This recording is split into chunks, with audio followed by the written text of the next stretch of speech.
So we're at the beginning of our fifth and final video in this curriculum standards section of the workshop. And we're just going to switch to a different perspective, which is the student perspective and where can they find their program outcomes. This is also a handy tool for teachers. So just so you know, all program outcomes now are within the program PDF on the George Brown College public website. So here's a screenshot from, for example, the construction engineering technician program. And if I look over here under program PDFs, if you find the program PDF, you just click on that and it will download lots of information about the program for yourself and for students, but you'll also find the program outcomes there. They are a handy tool to refer to in your teaching so that students remember the end goal of the program.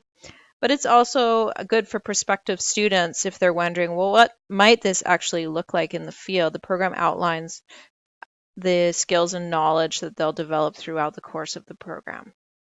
All right, so that's it for curriculum standards. We'll see you in our next section on some different curriculum design frameworks.